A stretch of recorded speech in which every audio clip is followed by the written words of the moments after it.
Hello viewers, আসসালামু আলাইকুম। আপনাদের স্বাগত জানাই আমার এই ছোট চ্যানেলটিতে। সো আশা করি সবাই ভালো আছেন। আলহামদুলিল্লাহ আমিও ভালো আছি। সো আজকে আমি হাজির হলাম নতুন একটি রেসিপি নিয়ে। আশা করি পুরো ভিডিওটা দেখবেন। আর রুই মাছের ভিতরে বেস্ট কোনো রেসিপি যদি হয়ে থাকে আমার কাছে মনে হয় রুই কালিয়া। সো আশা করি সবাই বাসায় ট্রাই করে দেখতে পারেন একবার হলেও। এখানে আমি পেটের অংশটা রান্না করেছিলাম। এখানে সব রকমের মাছই রান্না করা যাবে। গাদার মাছ, পেটের মাছ, যে যেরকম যেটা দিতে চায়। কিন্তু আমি এখানে পেটের মাছ ইউজ করেছি। খেতেও কিন্তু অসাধারণ ছিল, এক কথা ওয়াও।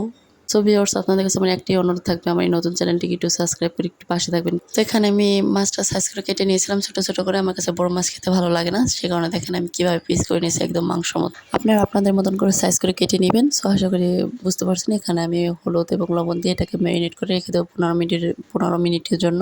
এটার গায়ে সুন্দরভাবে মাখিয়ে দিয়েছি, কিন্তু দেখতেই পাচ্ছেন কি সুন্দরভাবে একদম হলুদ আর লবণ মেখে গেছে। এখানে আমি একটা মশলা বানাইতে চলে গেলাম।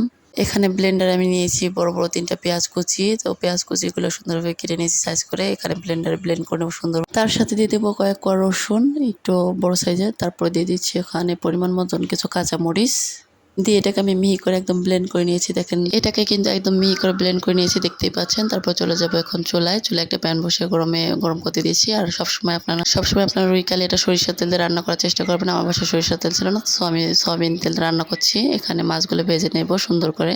তেলটা গরম হয়ে যাওয়ার পর কিন্তু আমি মাছগুলো দিয়ে দিচ্ছি। এখানে মাঝারি আছে যে মাছগুলো ভেজে নিতে হবে এপিট এপিট করে সুন্দরভাবে লাল লাল করে বাদামি রঙের করে। মাছগুলো যেন পুড়ে না যায় সেদিকে খেয়াল রাখতে হবে। সুন্দরভাবে এপিট এপিট করে বারবার বারবার উল্টিয়ে পাল্টিয়ে দিতে হবে। তারপর দেখেন কীভাবে আমি ভেজে নিয়েছি, সুন্দর একটা রং আসছে, কিন্তু একদম লাল লাল হয়ে গেছে।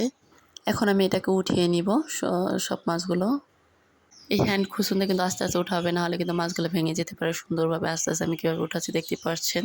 তারপর এখানে আমি অ্যাড করছি একটা তেজপাতা, 3টা এলাচ, একটু 2টা লবঙ্গ দিয়ে সুন্দরভাবে একটু ভেজে আমি এখানে আরও কিছু পেঁয়াজ কুচি অ্যাড করে এখানে সুন্দর রুই কালিয়াটা রান্না করতে হলে এখানে মাছ ডুবিয়ে কিন্তু 2 রকমের পেঁয়াজ ইউজ করতে হবে। একটা বাটা পেঁয়াজ আর একটা কুচানো পেঁয়াজ। তো পেঁয়াজটাকে সুন্দরভাবে ভেজে নিতে পারে। ওখানে আমি ফ্রিজ থেকে টক দিয়ে বের করে রেখেছি, সেটা দেখতে পাচ্ছেন। টক দিয়ে কিন্তু আমি নিজের হাতে এখানে আমি কিছু আদা অ্যাড করছি। তারপর আমি পেঁয়াজ বাটাটা দিয়ে দিচ্ছি। পেঁয়াজ বাটাটা দেওয়ার পরে একদম মাঝারি লো আছে, কিন্তু এটাকে একদম ভাজা ভাজা করতে হবে। এটা গায়ে কাঁচা একটা গন্ধ আছে, সেটা কিন্তু থাকবে না। আর এখানে 2টো শুকনো লঙ্কা আমি আগে দিতে ভুলে গেছিলাম। তো শুকনো লঙ্কাটা কিন্তু আপনারা সবসময় তেলের ভিতরে ইউজ করবেন। আমার মনে ছিল না, তাই আমি পরে দিয়ে দিচ্ছি। এখানে আমি সুন্দরভাবে এটাকে ভেজে নেবো আস্তে অনেকক্ষণ পর্যন্ত। বারবার নাড়াচাড়া করতে হবে, না হলে কিন্তু অনবরত লেগে যেতে পারে। দেখতেই পাচ্ছেন আমি কীভাবে নাড়াচাড়া করছি। এখানে আমি টক দইটা অ্যাড করে দেবো। আমি টক দইটা আমি ব্লেন্ডারে একটু মিক্সড করে রেখে নিয়েছিলাম, যেহেতু আমি ফ্রিজে রেখেছিলাম। এখানে লবণ অ্যাড করে দিচ্ছি পরিমাণ মতন, তারপর একটু জিরা গুঁড়া, তারপর দিয়ে দিচ্ছি একটু হলুদের গুঁড়া দিয়ে সুন্দরভাবে নাড়াচাড়া করবো। এখানে অ্যাড করবো আমি কিছু মরিচ গুঁড়ো পরিমাণ মতন। এখানে আমি পরিমাণ মতো একটু মরিচগুলো অ্যাড করছি। এখানে কিছু কাঁচা মরিচ, আস্ত যে কাঁচা মরিচ, সেখানে 5-6টা কাঁচা মরিচ দিয়ে দিয়েছি।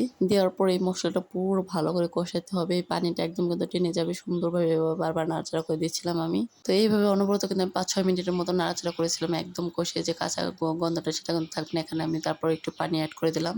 পানিটা অ্যাড করার পরে এখানে আমি ভেজে রাখা মাছটা দিয়ে দেবো। এখন দেখতেই পাচ্ছেন এখানে সুন্দরভাবে এটাকে মাখিয়ে সুন্দরভাবে নাড়াচাড়া দিয়ে এখন আমি একটু দমে রাখবো 5-6 মিনিটের জন্য।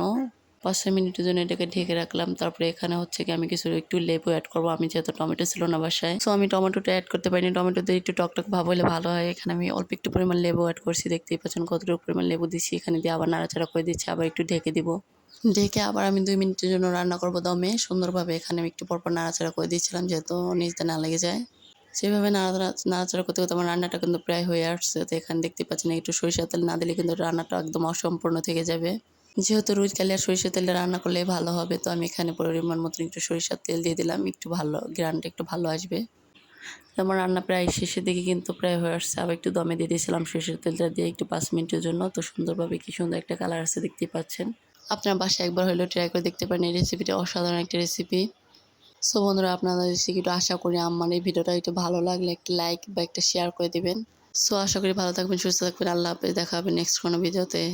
আপনারা পাবলিক, আপনাদের সাপোর্টের ভালোবাসা অনেক পাওয়ার আছে।